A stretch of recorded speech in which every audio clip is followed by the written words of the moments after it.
Hi, I'm Polly Knowlton Cockett. I'm from the High Prairie to the east of the Rockies in Calgary, Alberta. I represent the University of Calgary and an organization called Grassroutes Ethnoecological Association. My work is in teacher education and in urban biodiversity conservation.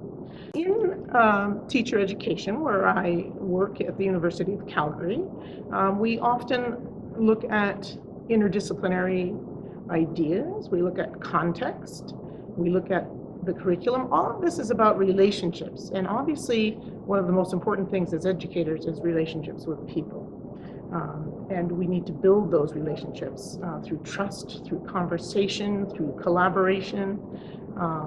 And how are we going to teach those children to care for place and context and be kind to each other? One of the things in Alberta, in the Alberta education, is ethical citizenship, entrepreneurial things, engaging thinking.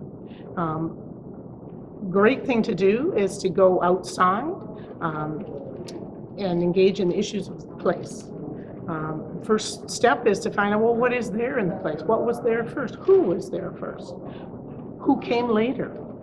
These are immensely important questions in our society, and honoring all of those phases of development of our civilization in coming to understand any of the issues that might be present in a particular classroom or a particular community.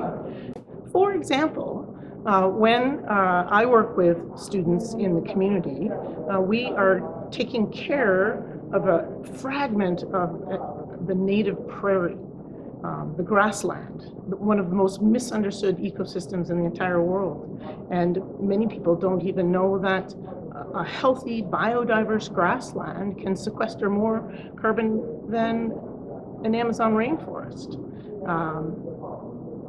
But in the curriculum, we're studying rainforests.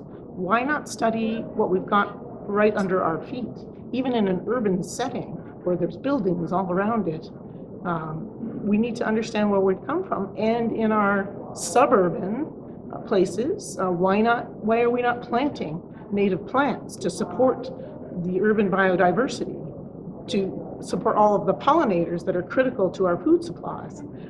When we have school gardens, this is the type of thing that we can be developing as well. We can look at native seeds, we can look at native plants, we can look at what are all the interrelationships between the different plants and the pollinators and then the people that are caring for those things. What is the watershed doing?